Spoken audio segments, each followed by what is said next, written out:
Assalamualaikum warahmatullahi wabarakatuh. Waalaikumsalam.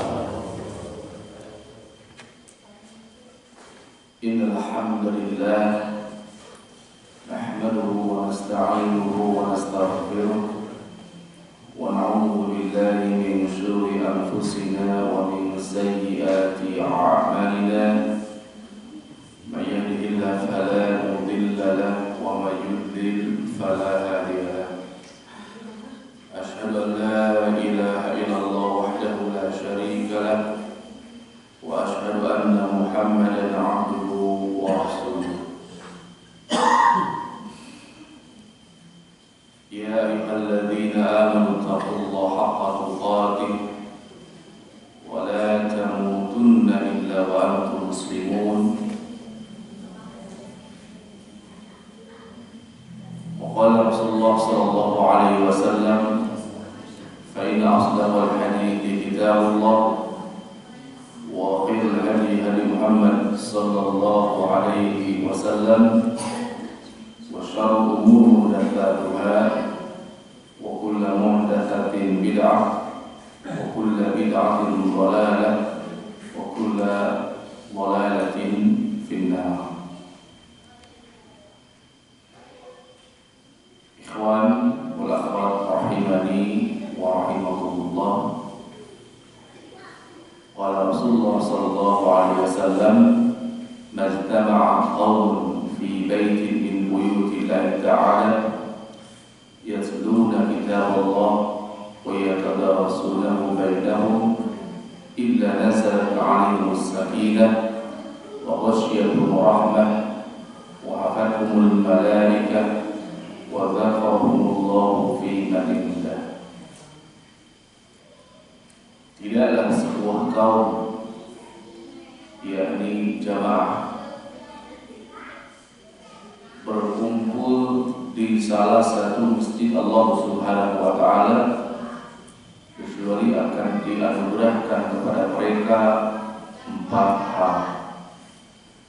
Yang pertama, illa nazalat 'alaihim sakinah, akan mendapatkan as-sakinah, ketenangan, kebahagiaan, ketentraman hati, ketenangan jiwa.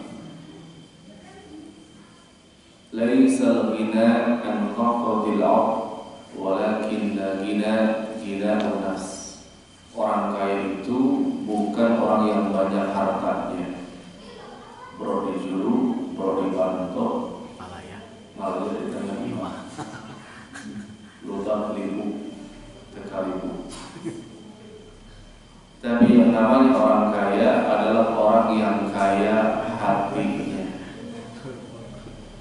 orang yang memiliki kekayaan hati, ketenangan hati.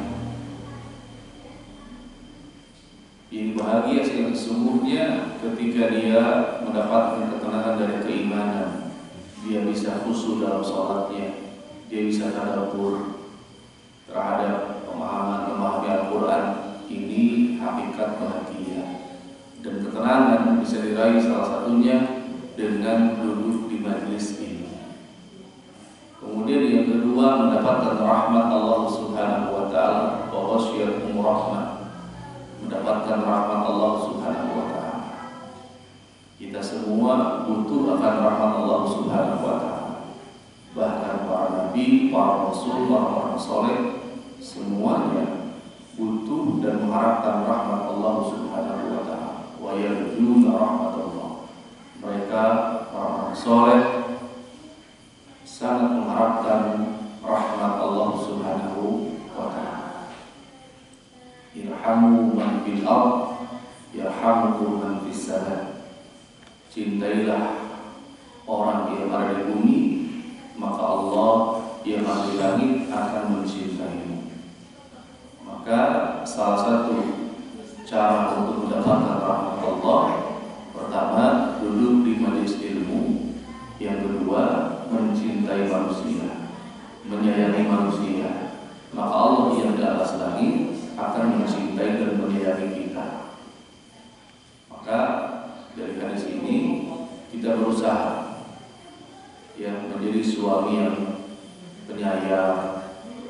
yang lembut, yang tutur katanya menyenangkan, senantiasa tersenyum kepada istri, kepada anak, kepada keluarga, kepada orang tua, ya, selalu menyapa terlebih dahulu, mengucapkan salam terlebih dahulu, berusaha berbahasa dengan bahasa yang indah.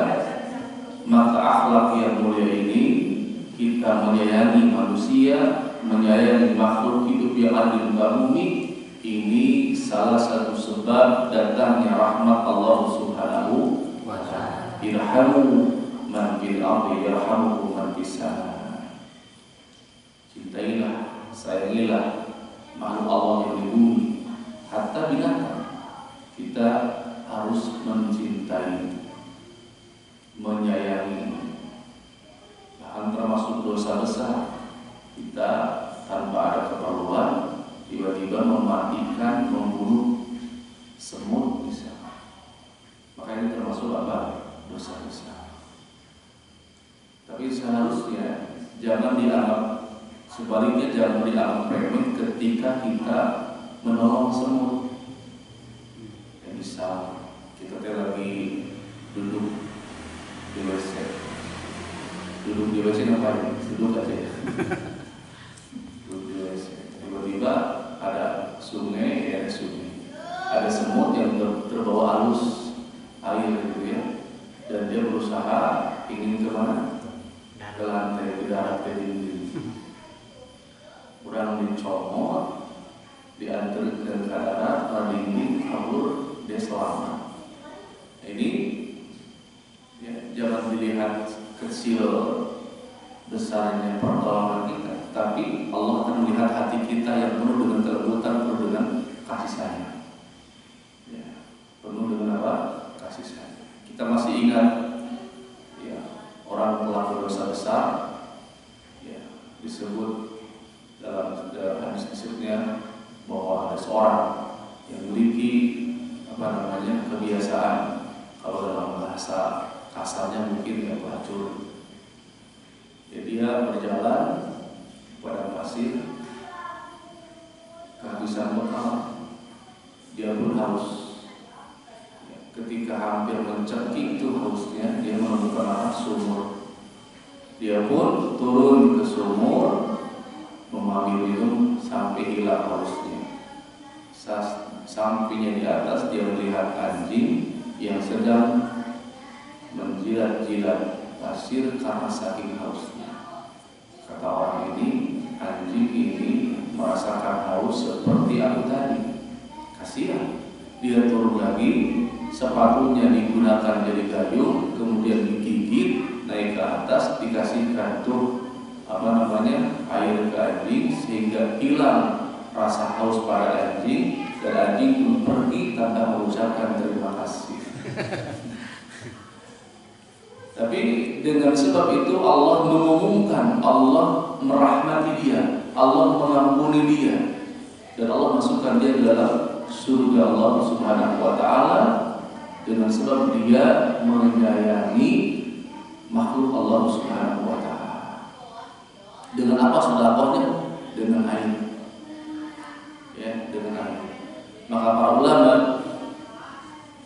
menyebutkan barang siapa yang merasa banyak dosa, maka bersedekahlah, perbanyaklah sedekah dengan air. Afdhul shadaqah saqiyul ma. Sebaik-baik sedekah adalah memberi minum. Ya. Memberi minum anjing dapat ampunan. Punten. Omong masihan ke Ustaz. Mudah-mudahan mendapatkan apa? Ampunan. Apalagi memberi minum ke istri, ke anak, ke orang tua. Maka upamanya terang dan kecil, ya. Upamanya tamu, segera suguhan cai pambelan. Atau mungkin ibu ke suami, ya, sebelum diminta enggal saya beri cai minum. Atau sekali-kali bapak yang memberikan minum kepada ibu. Jadi bagela-gela nyuguhan cai atau memberi minum imma suami ke istri atau istri ke suami. Maka memberi minum adalah sedekah terbaik. Sedekah terbaik ini dengan cara memberi minum. Boleh dibudayakan, harus dibudayakan ya, memberi minum. Ya. Ini dia cair di masjid. Ayat dispenser ya. Alhamdulillah. Dan tidak semua masjid ada dispensernya, tapi cair. Ya, disediakan air putih ya. Maka itu adalah sedekah yang terbaik ya, berdasarkan sabda Rasulullah sallallahu alaihi wasallam. Kemudian setelah mendapatkan rahmat, orang yang mau duduk di majelis ilmu, dia akan dihadiri oleh para malaikat.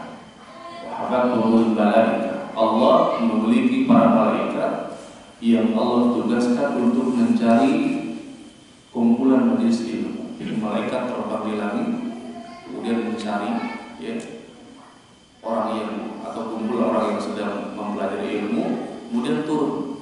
Maka kita meyakini bahwa ketika ada kumpulan di masjid dibacakan Al-Quran, hadis Rasulullah SAW, maka kumpulan ini bukan kumpulan yang biasa, tapi kumpulan yang luar biasa karena dihadiri oleh makhluk Allah yang mulia, makhluk Allah Subhanahu wa Ta'ala yang dekat dengan Allah, yaitu para malaikat. Yang terakhir, ini keutamaan yang paling besar, wa dzakarahumullahu fi man indah. Allah menyebut nama-nama mereka di sisi Allah di hadapan para malaikat Allah Subhanahu wa Ta'ala. Andai nama kita disebut oleh presiden misalnya, kemudian menyebut nama kita itu live ya, dan wajib disaksikan oleh seluruh TV swasta maupun negeri nasional seluruhnya. Wah, semua channel, semua gelombang harus menayangkan. Disebutlah nama kita, prestasinya apa, orang mana, ya. Maka ini adalah sesuatu yang membanggakan. Karek ku presiden, komo upami ku Allah Subhanahu wa Ta'ala. Nah, ikhwan wal akhwat rahimani wa rahimakumullah. Insyaallah pada malam hari ini kita akan murojaah ya, bab tentang zuhud. Kita akan membacakan beberapa hadis dan pengertian zuhud.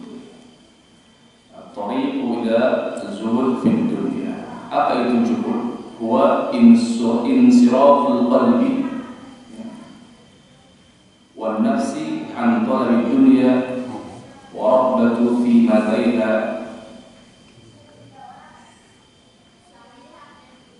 diberpalingnya hati jiwa dari kecintaan kepada dunia. Maka orang yang zuhud, dia tujuannya, kecintaannya adalah terhadap akhirat dan surga Allah Subhanahu wa Ta'ala. Jadi orang zuhud itu tidak menjadikan dunia sebagai tujuan, tetapi menjadikan akhirat sebagai tujuan dalam hidupnya. Ini hakikat apa? Zuhud.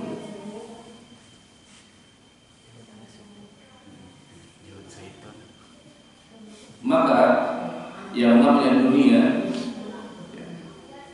ini adalah tempat ujian, tempat di mana kita akan diberikan ujian oleh Allah Subhanahu wa Ta'ala.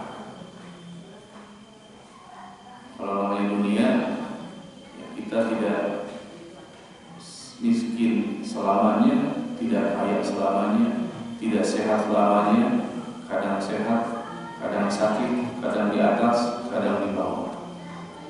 Ini namanya apa? Dunia.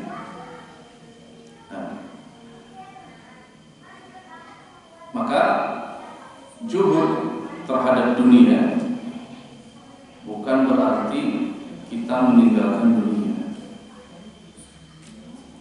Juhud terhadap dunia bukan berarti kita meninggalkan dunia. Bisa nggak orang kaya tapi juhud? Bisa. Punya uang 10 miliar tapi juhud? Bisa. Ya. Bagaimana cirinya? Ketika dia tidak merasa sombong, bangga, punya uang 10 miliar. Dan ketika berkurang pun dia tidak merasa sedih. Ketika bertambah biasa aja, berkurang biasa aja. Nah, ada kalanya kalau kita terhadap dunia hayang menambahkan, mau bisa ulang cemas. Tapi orang yang memiliki harta zuhud bisa saja ketika hartanya itu tidak merubah hatinya, tetap dia tidak berbangga dengan harta yang banyak dan tidak sedih ketika berkurang, biasa. Ya. Sebagai salah satu contoh, ya, orang yang zuhud di zaman ini, Syekh Utsaimin rahimahullah, ketika majelis ta'lim seperti ini, tiba-tiba ada salah satu muridnya ngasih hadiah. Syekh, saya ada hadiah buat guru, yang ini buat antum, mobil mewah. Ini kuncinya, ini STNK-nya, ini BPKB. Ya, simpan aja dulu. Ta'lim dilanjutkan. Setelah ta'lim dilanjutkan, kemudian sebelum beres, saya pun menghadiahkan mobil tersebut kepada murid yang lainnya tanpa penasaran melihat dulu minimal. Ditinggali seolah-olah dia hatinya tidak terpengaruh dengan dunia. Tidak ingin tahu merek apa, lu hanya kagum alamatnya, hanya kali itu. Udah tidak mau tahu, silakan hadiah saja. Lexus. Ini menunjukkan apa? Tidak ada tempat untuk dunia di hati. Tidak ada ketamakan terhadap apa? Dunia. Bahkan Syekh ini setiap bulan ketika gajian, ternyata gajinya besar ya. Seorang mufti Saudi gajinya kalau dirupiahkan sampai 250 juta rupiah. Ada guru di sini yang gajinya segitu. Ada guru SMP mulai 250 juta. Perak. Di Saudi guru SD itu di atas 50 juta. Guru SMP SMA di atas 100 juta. Ini mufti ya, di atas 250 juta. Namun Syekh Utsaimin yang kalau dirupiahkan itu 250 juta. Kan itu real ya. Ini yang cerita dari Abu Umar Al-Bashir, salah satu dari murid Syekh Utsaimin menceritakan. Ya, itu setiap bulan begitu gajian, udah dihabiskan bagi-bagi, enggak diambil sedikit pun uang 250 juta. Sudah yang harian pagar atau itu cina pantau ke stereo, pantau ke tidak diambil sedikit pun uang tersebut diberikan untuk kebutuhan orang-orang miskin. Bahkan rumahnya itu tidak mewah, gajinya 200 juta, yang mana reyor gitu. Sampai raja itu berkunjung ke rumahnya, beberapa presidennya berkunjung ke rumah kita, terus bedah rumah itu, bedah rumah. Ditawarkan, mau nggak saya bangunkan? Mungkin 10 kali lipat dari ini, lebih mewah, lebih besar. Katanya enggak, saya nggak butuh. Saya insya Allah sedang membangun di daerah apa gitu disebutkan. Sedang membangun rumah yang lebih mewah dari yang kau tawarkan. Kerajaan pun nolak hadiah dari raja. Raja pulang, murid-muridnya mikir, tadi saya bilang apa tadi? lagi bangun dicek ke sana, kok ternyata itu adalah pemakaman. Maksudnya ya mudah-mudahan di kuburan kayak iman di detik itu. Dia mengharapkan memiliki istana nanti di alam barzah, tidak mengharapkan dunia sama sekali. Ya. Ini contoh orang-orang itu kaya raya, dengan uang gaji 2 sebulan bisa disebut kaya kan? Kaya raya, tapi dia tidak ambil sedikit pun bagikan. Nah, itu mungkin di Saudi. Kalau level ikhwan kita mungkin salah satu ikhwan kita di Jakarta, ada juga yang ini bisa dicontoh, bisa ditiru sifat zuhud. Dia gajinya per bulan itu dari usahanya itu ya, bisa sampai 5 miliar per bulan. 5 miliar per bulan. Ini cerita dulu sekitar tahun 2003. Saya ceritakan. Dia punya anak 5, dia punya mobil, istri 1. Dia hanya mengambil per bulan hanya untuk cukup 1 bulan 5 juta rupiah, cukup untuk 1 bulan jam bensin, jam listrik, jam PRN, jam makan, jam beas, jam budak sekolah. Tidak lebih dari itu. Sisanya sisanya 5 miliar itu diambil 5 juta. Sisanya disodaqahkan ke pesantren, ke masjid-masjid, ke bahkan mungkin karyawannya lebih kaya. Lebih kaya dari sisi penampilan, tapi dia memiliki sifat apa? Sifat yang sangat cukup. Ini salah satu contoh bahwa ada sebagian orang dia mencari harta, setelah dapat harta dibagikan. Bisa susah kayaknya. Nah, itu yang lebih utama.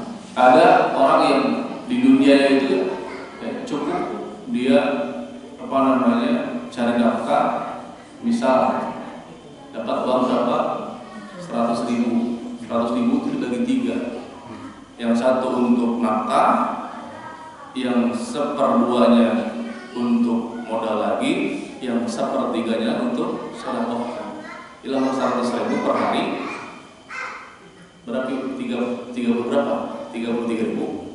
33 ribu untuk nafkah keluarga, 33 untuk modal lagi besok. Berarti 30 ribu toh saya bisa dapat dan gitu saumur hidup dan pada gitu. Nah, ini salah satu orang yang memiliki sifat zuhud terhadap dunia. Bisa saja dia memiliki harta, tetapi dia tidak mau lama-lama harta itu disimpan di rumahnya.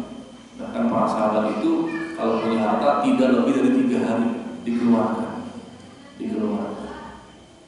Bisa jadi orang itu kaya raya, tapi nggak pernah zakat. Pelit? Bukan. Ternyata nggak sampai seminggu, 2 minggu habis hartanya. Datang lagi, habiskan lagi. Dihabiskan di jalan Allah Subhanahu wa Ta'ala, bukan untuk poya-poya, tapi disedekahkan. Jadi, ya, sesuatu yang perlu dicontoh. Bukan malah sebaliknya. Kalau sebaliknya bagaimana? Dia terus kerjanya apa? Menambah harta. Sudah punya rumah 1, ingin rumah yang kedua. Sudah punya 2, ingin 3. Sudah 3, ingin di mana-mana. Tanahnya di mana? Baru dijual di mana? Ya, di mana-mana. Balonnya di mana-mana. Terus ingin bertambah terus. Ya.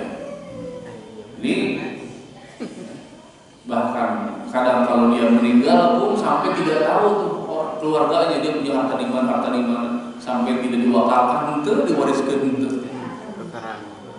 Ya, saking banyak. Ini jadi malapetaka atau tidak? Jadi bahaya atau tidak? Jadi bahaya, jadi bisa. Karena yang namanya dunia, haramnya disiksa, halalnya dihisab. Rasulullah SAW keluar rumah malam-malam, bakar Utsman ke rumah, ternyata lapar. Begitu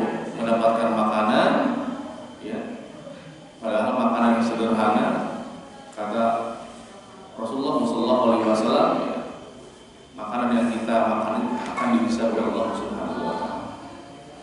Di kita minum air putih saja itu akan dihisab oleh Allah Subhanahu wa taala. Air putih saja kita akan dihisab oleh Allah Subhanahu wa taala. Apalagi makanan yang tujuh nama tujuh huruf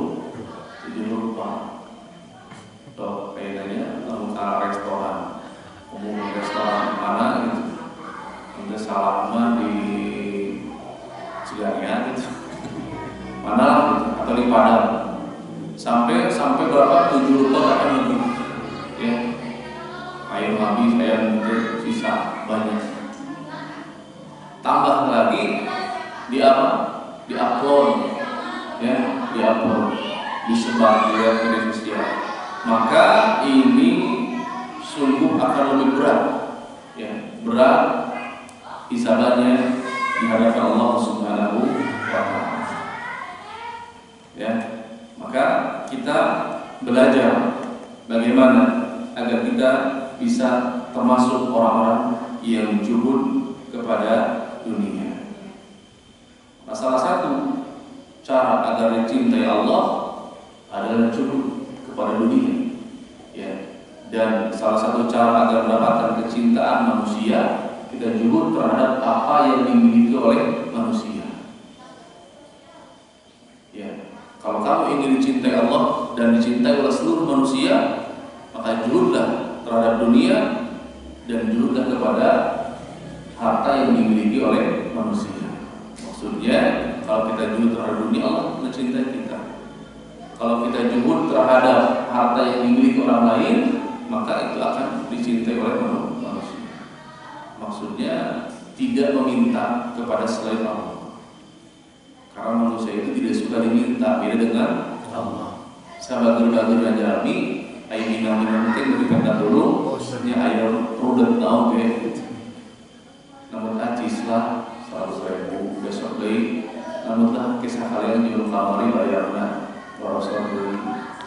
Ayeuna mah saja modal dageungan 200 deui sakali, 2 kali, 3 kali makeun bayar. Ari minang-minang teh anggar rudet. Tidak disukai. Mengkali kata-kata yang saya tahu pun kaditu nginjil, kaditu menta. Eta jauh cenah asak jauh ceunya ayeuna harga dua halus dipenta. Geus sekaligus di anu cuy gitunya boboh sabar. Jaga ceuwe nya sok atuh satengahna mah geus sadaya leuju atuh bawa kabeh. Itu meminta ya, menginginkan barang atau harta orang lain itu tidak disukai oleh manusia. Tapi kita tidak meminta, tidak pernah minta, tidak pernah bergantung kepada manusia, ini akan sangat dicintai oleh manusia. Nah, yang namanya zuhud itu ridho terhadap pemberian Allah Subhanahu wa taala. Qala Ibrahim bin Adham, zuhud itu 3. Zuhud itu ada 3 hal. Ada zuhud yang sifatnya fardu atau hukumnya wajib. Ada zuhud yang sifatnya keutamaan, ya, fadlun wa zuhdul fadl, untuk mencari keutamaan, dan ada zuhud untuk mencari keselamatan. Adapun zuhud yang wajib adalah zuhud dari perkara yang haram. Zuhud dari perkara yang haram. Jadi orang yang zuhud itu bukan berarti tidak boleh memiliki harta, tapi dia tidak mengambil harta dengan cara yang haram. Ya.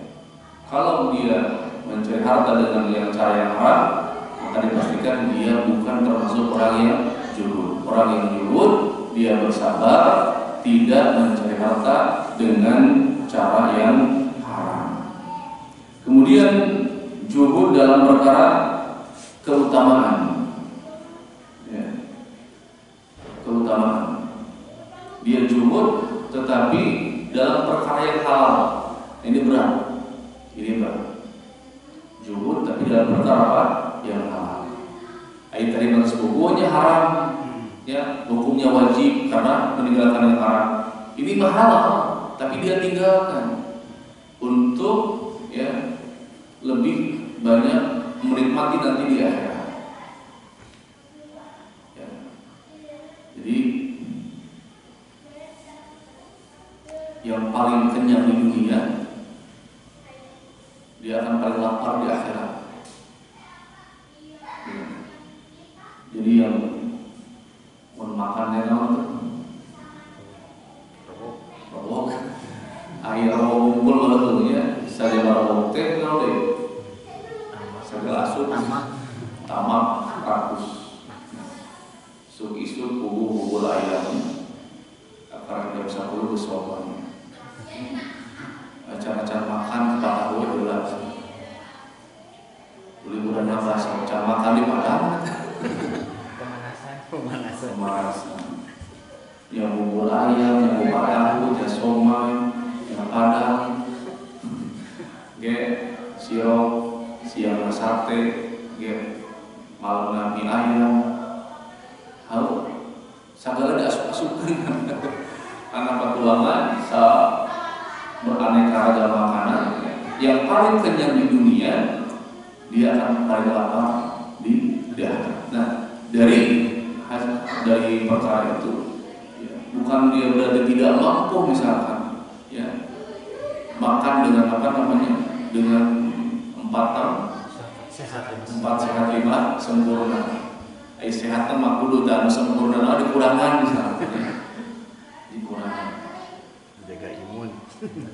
Ya, itu bukan berarti tidak mampu membeli anggur tiap hari, membeli apel tiap hari, membeli buah-buahan tiap hari, tapi dikurangi yang nikmat-nikmat, yang lezat-lezat itu dikurangi agar nanti ditangguhkan untuk di akhirat.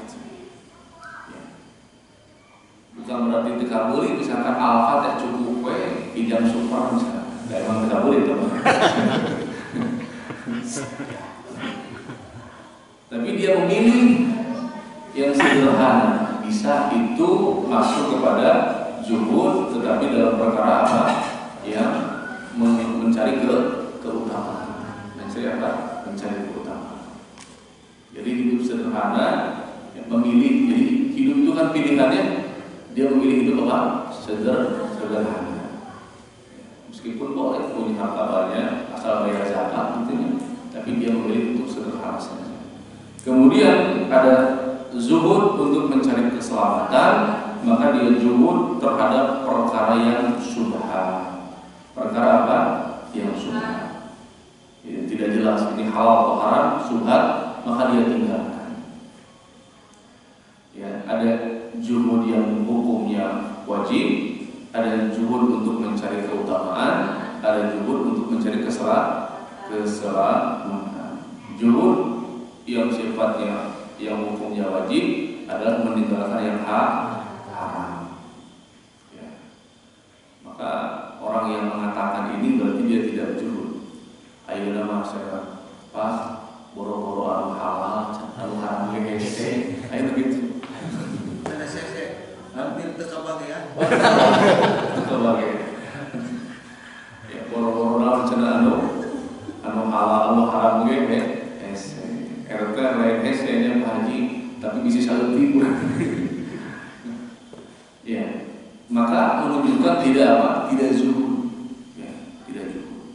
Bahkan saking gilanya terhadap dunia, ya, saya mendapatkan sejarah orang yang ada dia sebenarnya dia apa namanya pegawai, ya, tapi ini bukan tidak akan merusak citra atau PNS ya, dia PNS ya nggak apa-apa, ini mah salah satu yang tidak semua seperti itu.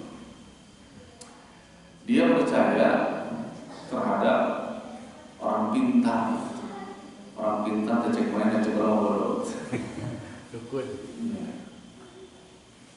Jadi senangke lamun beuceuk masih atau sekian juta, beuceuk bakal menang atau sekian triliun. Seutlah uang boy, uang Soekarno, uang naon gitu, uang boy dan gitu. Nanti dengan dikir, dia dikir cair tanggal sekian triliun. Nah dia sangat tergiur tuh dengan uang triliunan itu. Ya, maka dia pun menyumbang sekian puluh juta dan dengan harapan cair tuh sekian triliun. Ditunggu tanggal pas hari haknya boleh. Kemudian dibohongan deui, diundur cuma sebulan deui, siapkeun deui sekian puluh juta, siapkeun deui 10 juta. Bahkan dia sampai menjual sawah tanpa pengetahuan suaminya, bahkan sampai hampir cerai, tapi karena suaminya maaf jadi dimaafkan. Terus sampai habis uang ratusan juta untuk mendapatkan uang 1 triliun, tapi mimpi. Tapi bohong, itu dikibulin, yaitu apa? Dibohongkan. Ya. Hampir bertahun-tahun itu, bisa sampai 5 tahun, 6 tahun lebih. Baru sadar itu ya mungkin sudah setelah 40 kali dikibulin. Ya. Kenapa bisa seperti itu? Ya tadi, ayo nama boro-boro anu halal, anu haram oge, jadi pingin yang mudah, ya, tapi menghasilkan uang yang banyak meskipun haram. Maka orang yang seperti ini dia tidak juhud terhadap apa? Dunia. Karena juhud yang wajib adalah meninggalkan yang haram. Nah, solusinya agar kita bisa juhud terhadap dunia, tidak tamak, tidak rakus terhadap dunia, maka kita harus mengetahui hakikat dunia dan hakikat akhirat. Ya. Hakikat dunia dan hakikat akhirat. Adapun dunia ya, digambarkan oleh Nabi Muhammad SAW itu seperti bangkai kambing. Digambarkan juga oleh Rasulullah SAW seperti sayap yang bahkan lebih hina, lebih rendah nilainya di sisi Allah Subhanahu wa taala dibandingkan dengan sayap yang itu sangat rendah sekali, sangat hina sekali hadapan Allah Subhanahu wa taala. Nah, ketika orang mengetahui hakikat dunia, ya, dunia mas semua kenikmatan semua, jadi dengan akhirat. Semua kebahagiaan itu apa? Hanya sifatnya sementara. Tidak akan bahagia selamanya, tidak akan kaya selamanya, tidak akan sehat selamanya. Itu dunia. Ya. Bahkan dunia itu sangat sebentar dibandingkan dengan akhirat. Kita bayangkan 1 hari akhirat itu sama dengan 1000 tahun dunia. 1 hari di akhirat sama dengan 1000 tahun di dunia. Jadi kalau di akhirat setengah hari itu sama dengan 500 tahun. 500 apa? Setengah harinya 500 tahun. Nanti orang kaya ya, atau orang miskin akan lebih duluan masuk surga dibanding orang kaya dengan perbedaan setengah hari, maksudnya 500 tahun. 500 tahun nanti masuk surga ya antri, orang miskin dulu, baru orang kaya belakangan. Ya, itu setengah hari aja menunggunya, yaitu 500 tahun. Berarti mendingan benar ini miskin.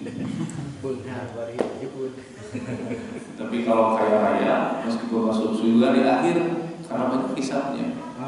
Enak problem daharanya ayat 100, beli hisabnya 100. Lamun harta anu 10, 10 di hisabnya. Lamun semakin banyak harta, semakin banyak hisabnya. Bumi nasir. Repotnya, bahkan ada orang yang itu gagal kaya, gagal miskin. Jadi kisahkan ya, dia ingin apa? Ingin miskin, akhirnya dia habiskan hartanya itu untuk membeli kurma yang busuk gitu. Nah, kurma busuk yang mau dijual tidak karena air busuk, simpan di gudang. hampir habis uangnya, tinggal ke rumah busuk, miskin lagi. Tidak lama kemudian ada yang mencari kurma, tapi mau cari kurma yang buruk. Di mana-mana nggak ada kecuali di dia. Ternyata untuk obat katanya, untuk berdasarkan penelitian ya, untuk obat harus dengan kurma buruk. Akhirnya di mana-mana tidak ada, hanya ada di dia, di porong kabeh menghargai gagal miskin. Dari orang kaya miskin, gagal miskin. Kalau kita gagal kaya, dia mah gagal miskin. Ya. Maka dengan mengetahui hakikat dunia, di dunia ini hanya sebentar lagi dibandingkan akhirat itu 1000 tahun. Berarti kalau umur kita 60 tahun, ada yang 60 tahun, Lebih. ada ya Pak Haji kan. 60. Kalau 60 tahun itu akhirat, 60 tahun itu hanya 1 jam setengah. Hanya berapa? Hanya 1 jam setengah. Coba ya. 1 hari itu 1000 tahun. 1 hari 1000 tahun. Setengah hari 500 tahun. Seperempat hari 250 tahun. Seperempat hari seberapa jam? Berapa jam? 6 jam itu 250 tahun. Ayat 20 tahun, lebih lama ya. 250 tahun manusia tidak ada. Paling berapa? Kalau misalkan setengah dari 6 jam berarti 3 jam. 3 jam itu 250 bagi 2 berapa?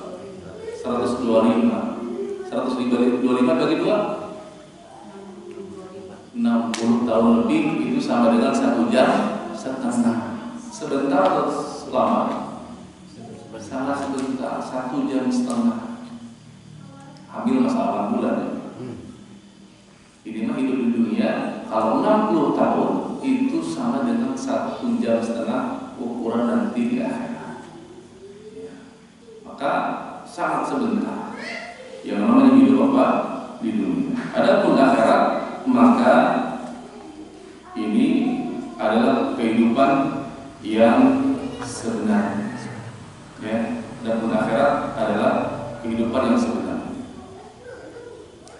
Maka Rasulullah SAW ketika itu bersabda kepada sahabat Rasulullah SAW, "Kun fid dunya ka'annaka gharibun." Kun fid dunya ka'annaka gharibun. Hiduplah di dunia ka'annaka gharibun, seolah-olah engkau orang asing. Ya, orang asing itu jalan masa lewat. Kita orang itu tidak kenal sekitar, orang sekitar tidak kenal dia juga. Ya.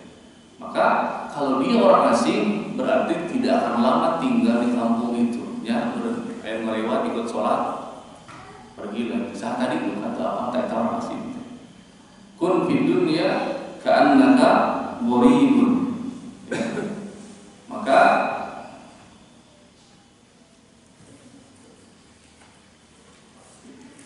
jadilah kamu di dunia ini seperti orang asing. Kun fid dunya ka'annaka gharibun aw 'abidus sabil, atau seperti orang yang safar. Orang yang safar. Kemudian Ibnu Umar dia mengatakan, "Idza amsayta fala tanta bis-sabah wa idza asbahta fala tanta bil-masa wa khudh min sihatika li maradika wa min hayatika li mautika."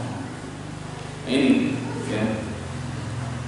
Maka Ibnu Umar mengomentari hadis itu untuk mengamalkan hadis itu, maka Ibnu Umar mengatakan, jika kamu berada di sore hari, segera lakukan amal soleh, jangan tunggu pagi. Sebaliknya apabila kamu di pagi hari, cepat lakukan amal soleh, jangan tunggu sore. Jangan apa? Tunggu sore. Karena ada orang yang karena dikengke akhirnya terjadi dia mengatakan saya akan bertobat. Kapan tobatnya? Besok. Kalau besok berarti dia tidur dulu ya. Uridu an atuba ghadan thumma yanam wa lam yastajib. besok. Kemudian dia tidur dan tidak bangun lagi, maka tobatnya hanya. Nah, maka jangan tunggu besok. Apa yang kita lakukan sekarang pun di dunia ka'annaka gharibun aw 'abiru as-sabil. Astagfirullah.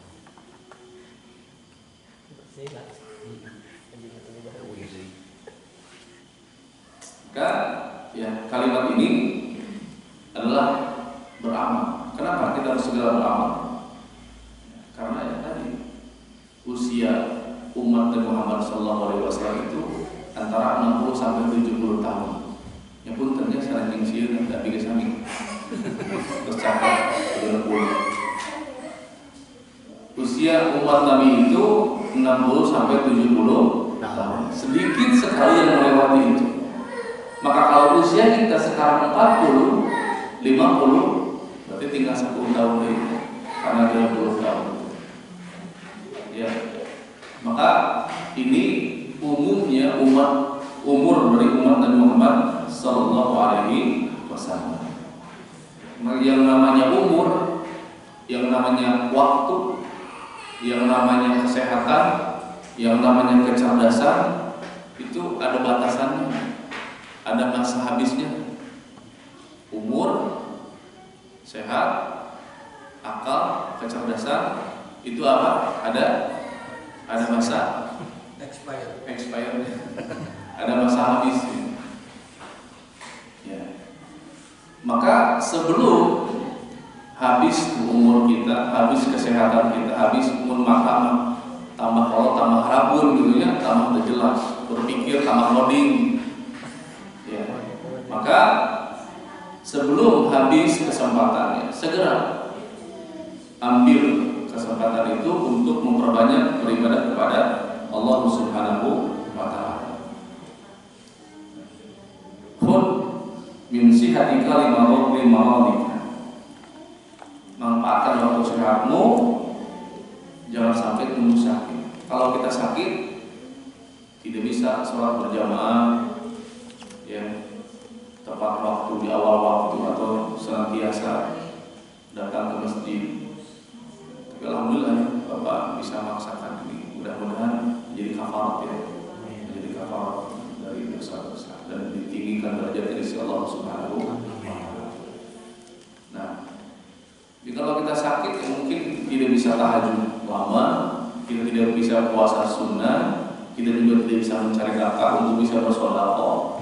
Maka untuk sehat, gunakan waktu sehatmu sebelum waktu sakit. Karena sakit tidak optimal ibadah, tidak optimal bekerja, tidak optimal dalam melaksanakan ketakwaan kepada Allah Subhanahu wa ta'ala. Dan gunakan waktu hidupmu sebelum datang kematian. Karena kalau sudah meninggal, in qata amalu min thalathin. Hapus amalnya kecuali 3, ya. Sedekah jariyah, ilmu yang bermanfaat, dan anak soleh yang mendoakan kedua orang tuanya. Maka ya, yang namanya dunia mah sudah ditumpahkan. Ulah ditumpahkan di dunia, tapi ulah melupakan dunia. Maksudnya apa? Ya, silakan kita menikmati dunia, tapi jangan sampai diperbudak oleh dunia. Maksudnya ditumpahkan dunia ini jadi wasilah untuk akhirat kita, jadi kendaraan untuk akhirat kita. Jangan malah diperbudak oleh dunia. Waktu kita habis untuk mencari dunia, kemudian hasilnya juga untuk dunia, bukan untuk akhirat. Itu yang diperbudak dunia. Maka hadis kun fi dunya ka'annaka gharibun aw 'abiru sabil, maka ini adalah perintah untuk juhud terhadap dunia. Kun fi dunya ka'annaka gharibun aw 'abiru sabil. Maka yang namanya juhud itu sangat dipentingkan, sangat dibutuhkan pada salah satu kisah yang menunjukkan betapa juhudnya dia dan betapa sabarnya dia dalam meningkatkan, menjaga keimanan kepada Allah Subhanahu wa ta'ala. Dulu ada seorang sahabat Nabi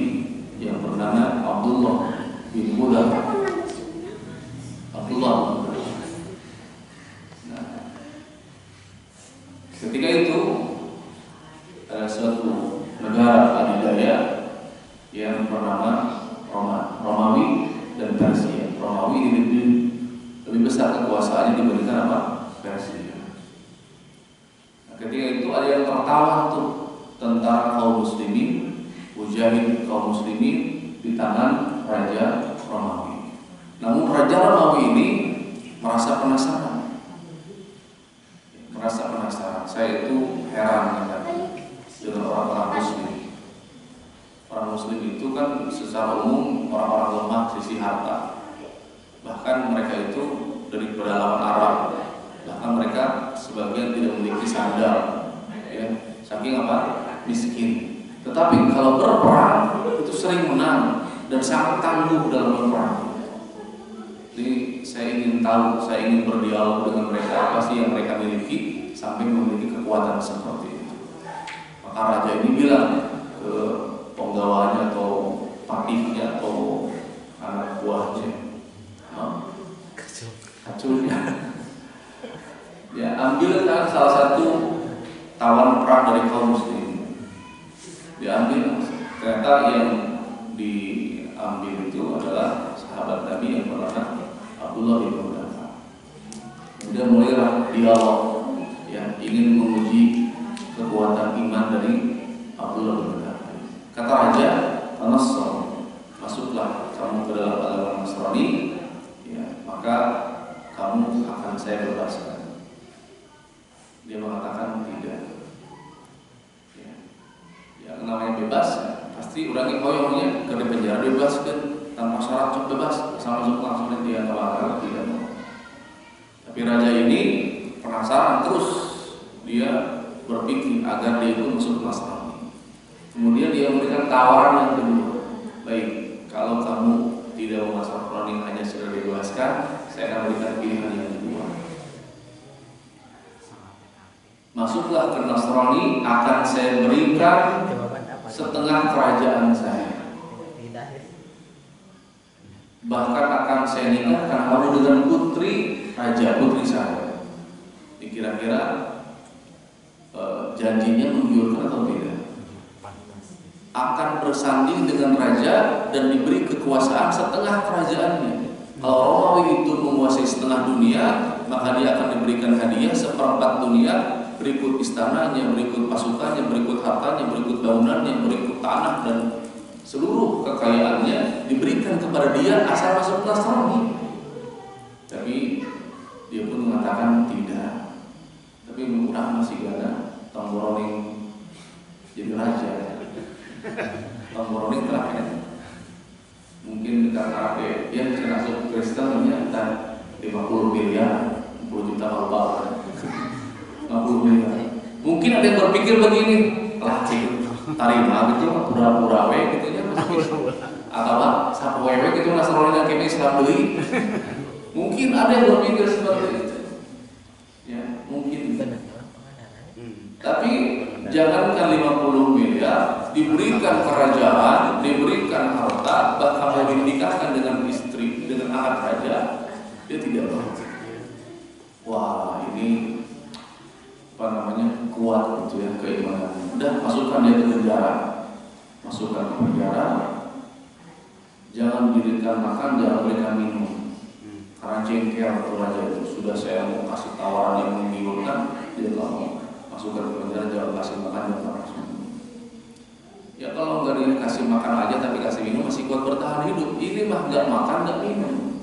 Akhirnya hanya beberapa hari, mungkin lewat 3 hari ya sudah mau meninggal. Dilaporkan ke raja, wahai raja, simpulan Abdullah bin Hudafa ini kayak mau sekarat itu, mau meninggal karena saking haus dan laparnya. Ini kesempatan, wah kesempatan. Berikan dia bipang,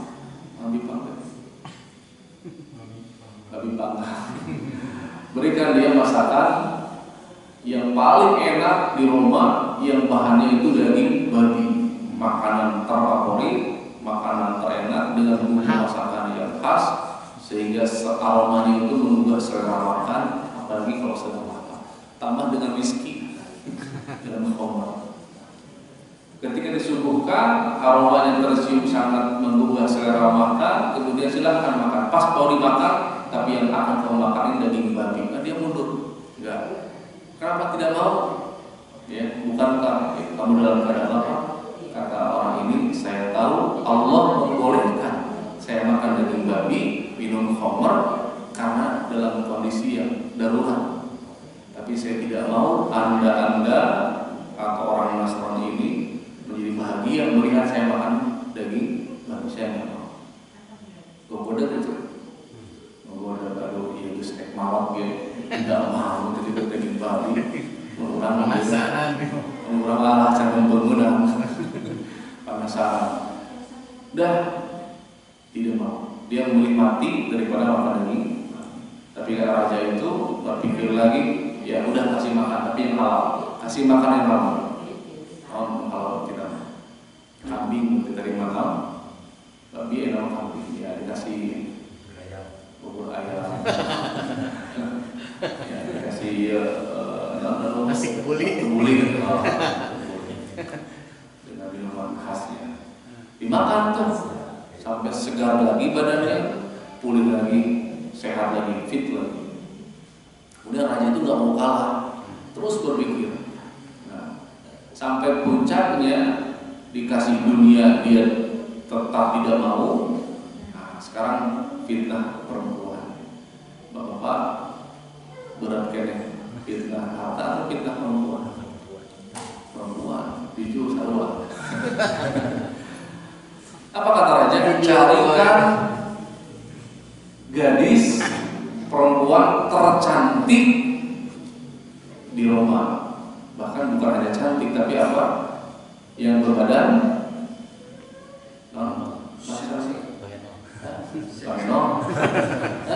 seksi. Oh seksi, semok ya. semok Badannya seksi, aduhai. Badannya aduhai, wajahnya cantik, tinggi semampai, badannya sintal. Bukan itulah kalau bayarnya. Seksual. Gelis bisa. Gelis kawanti-wanti enak kalian. Setelah dicari dapat tuh wanita tercantik, sepakat ya. Seluruhnya sepakat bahwa ini yang paling cantik. Ini bukan paling cantik Peru bukan, atau Sasapola. Itu maksudnya pandan. Pawindan. Pawindan. Bukan tercantik siapa Windan. Ya. Tapi tercantik di Romawi di daerah Eropa. Miss University. Miss Wood. Ya, dia pun ditawarkan ya dengan upah yang besar kalau berhasil sampai bisa menggoda laki-laki. Apalagi kalau sampai bisa berzina, bisa hadiahnya besar. Ya. Oh, itu pekerjaan saya siap. Ahli dalam rayu perempuan ini. Datang jalan lenggak-lenggok sehingga bebek ini menebar pesona, rambutnya tinggi kibas-kibas kasih sengit. Nah, kemudian merayu-rayu, ya. Sudah rayuan satu, gombal dua, tidak mempan. Akhirnya dia jengkel, keluar dari penjara. Kenapa kamu keluar dari penjara? Ya, kok dan sembrot? Aduh, saya bingung. Kenapa yang membuat bingung? Nggak tahu dia itu orang atau batu. Kenapa? Sedikit pun dia tidak melirik saya. Dan saya juga nggak tahu nih kalau seperti itu. Apakah saya cantik atau enggak? Dia pindah gitu ya, pindah stres, kakara, sedang orang ya dikirim pula laki misalkan biasanya semua sejuta mata itu memandang kepada dia, ini nanti kabita-kabita. Ya padahal ya bangun orang, ya enusuping ke bumi, punten cara baikul nitip patos ya sambil liar sawangi, abis nanti wantun ini pendibung abis mah, saya ending cara bercanda. Aman sih namanya aman. Insya Allah mual kabur. Ya. Tapi upami sabalik enggak, ya ini Pak Ibu kita cina badai ngantunkeun ngantun beri anak angkatan, dia can nitip bojo abdi cina kadang begitu. Nitip pun bojo sawengi, bojo teh murah kene. Ayeuna bade ka Amerika misalkan omong sabulan. Hese sama. Hese salam. Ulah lamun ditambah masalah. Ya. Maka karena tetap kekeh mempertahankan keimanan, maka si raja ini habis akal. tidak terfitnah dengan dunia, tidak terfitnah dengan wanita, udah kita habisin saja nyawa. Ya udah, lakukan apa yang Tuhan lakukan. Dan dia akan melakukan pembunuhan yang paling kejam di dunia. Disiapkan bejana, mungkin kartel gitu ya, yang besar. Kewali. Kemudian diisi minyak, mungkin seberapa puluh kilo gitu, sampai orang tuh bisa tenggelam di minyak gitu ya. Dipanaskan api, maka panaslah minyaknya. Setelah panas itu udah langsung dialungkan. Tapi syarat nanti ditarik pakai tambang tangannya, ditarik ke atas, kemudian diturunkan perlahan sehingga dia akan menyaksikan telapak kakinya itu terbakar oleh minyak sehingga berdarah, kulitnya habis, dagingnya habis, kemudian tinggal tulang, kemudian perlahan ke betisnya, ke pahanya, ke kemaluannya, perutnya sampai ke tenggorokannya, sampai lelapkan di kepalanya, keluar tinggal tulang. Seperti itu cara membunuh. Tapi sebelum raja yang membunuh Abdullah bin Khulafa, ya, raja itu memperlihatkan dulu teman-temannya disiksa seperti itu. Teman yang pertama, kedua, ketiga, sampai puluhan. Kata raja, kamu sudah menyaksikan ya orang disiksa seperti itu, sekarang giliran kamu. Diambil tuh, ditarik, diseret, ditaikkan ke atas, diturunkan perlahan. Ketika panasnya minyak itu sudah mulai terasa oleh Abdullah bin Khulafa, dia menangis. Ketika menangis, sudah ada yang tanya para penggawa, nangis nih, dilaporkan ke raja. Oh, taikkan lagi. Barangkali dia berubah pikiran. Setelah ditaikin, ditanya, kamu mau masuk Nasrani? Enggak, bingung lagi. Kenapa tuh menangis? Kayak takut gitu. Saya menangis bukan karena takut, tapi saya menyesal. Apa yang kamu sesalkan? Saya menyesal, saya hanya memiliki 1 nyawa. Andai saya punya 100 nyawa dan semuanya mati seperti ini, syahid fisabilillah, betapa beruntungnya aku. Hari mana tidak di luar nalarnya. Wah, ini betul-betul hebat keimanannya. Ya. Maka kata raja mengaku kalah, tapi dia juga tidak mau kerajaannya itu menjadi runtuh gara-gara orang tersebut. Dia mengatakan, kalau begitu cium kepalaku, aku akan bebaskan kamu. Karena sudah ngaku kalah, gitu ya. Apa kata Abdullah bin Khulafa? Berpikir sebentar, baik, aku akan mencium kamu, mencium kepala kamu, tapi bebaskan aku dan seluruh teman-teman kaum muslimin, tawanan kaum muslimin yang jumlahnya mungkin ratusan. Maka dibebaskanlah dia dan seluruh kaum muslimin, sampai berita itu kepada Umar bin Khattab, dan Umar bin Khattab pun mencium kepalanya sampai Umar mengatakan, sekarang ya kaum muslimin sehendaknya mencium kepala daripada Abdullah bin Khulafa. Ini tidak mungkin dilakukan oleh orang kecuali dia sudah juhud terhadap apa? Dunia. Dia juhud, dia sabar atas ujian yang Allah berikan. Nah, bahkan ya di zaman sahabat ada Khabbab bin Arf. Khabbab bin Arf ini disiksanya itu ya, selintas lebih parah daripada Bilal bin Rabah. Ya, kalau Bilal bin Rabah itu ditindih dengan batu panas, punggungnya di atas batu panas, ditindih dengan batu, kemudian dicabut. Nah, kemudian sahabat ini Khabbab bin Arf, ya, dia itu dipanggang baju besi itu dipanaskan. Ada yang pernah melihat besi dipanaskan? Pandai besi. Sampai di takolan itu urung tuh, caang panas, saking panas. Jadi baju besi dibakar, dipanaskan, kemudian setelah beruhai, setelah memerah itu besi dipakaikan kepada Abdullah bin Rabah tanpa pakaian. Kira-kira kulitnya gosong atau tidak? Gosong. Kulitnya terluka, walaupun mengurang terleletnya, sampai daging-dagingnya mungkin hancur. Ya. Dan itu bukan hanya sehari, bukan hanya 2 hari, tapi berhari-hari terus sampai berbulan-bulan, bahkan bertahun-tahun disiksa seperti itu. Ya. Sampai lapor tuh ke Rasulullah Sallallahu Alaihi Wasallam. Lapor ke Rasulullah Sallallahu Alaihi Wasallam. Kami mendapatkan siksaan seperti ini, ya Rasul. Antum doa ke Allah, minta tolong ke Allah. Cik Rasul, kalian berburu-buru, nanti akan ada saat waktunya Islam dijaya. Tenang, jangan terburu-buru. Dulu juga sebelum diutus Nabi Muhammad SAW, ada umat sebelum aku, ini umat Nabi-Nabi sebelum Rasulullah SAW, ada yang disiksa itu, dibuatkan kuburan, kemudian diberdirikan di atas kuburan, kemudian di atasnya disimpan gergaji. Ya, kalau ini kepala orang, ini gergaji, ya. Kemudian perlahan disimsok. Tahu simsok? Disumsreng. Sensor. Oh sensor. Oh sensor. Ya. Ya yang biasa disensor kan kayu ya.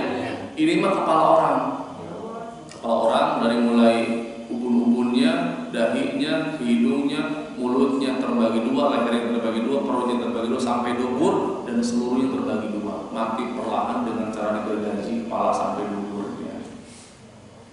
Bahkan ada yang lebih kejam lagi, ya, ada yang disisir dengan sisir besi yang sangat tajam, ditembuskan ke kulit, ke daging sampai ke tulang, bahkan dikoyak-koyak sampai terpisah daging dari tulangnya. Ini kekejaman. Tetapi sedikit pun mereka tidak ada yang mundur dari keimanan. Maka hal ini tidak mungkin dilakukan kecuali orang-orang yang juhud terhadap dunia, memiliki super kesabaran. Mudah-mudahan bermanfaat bagi kita. Subhanakallahumma wa bihamdika asyhadu an la ilaha illa anta astaghfiruka wa atubu ilaik. Assalamualaikum warahmatullahi wabarakatuh.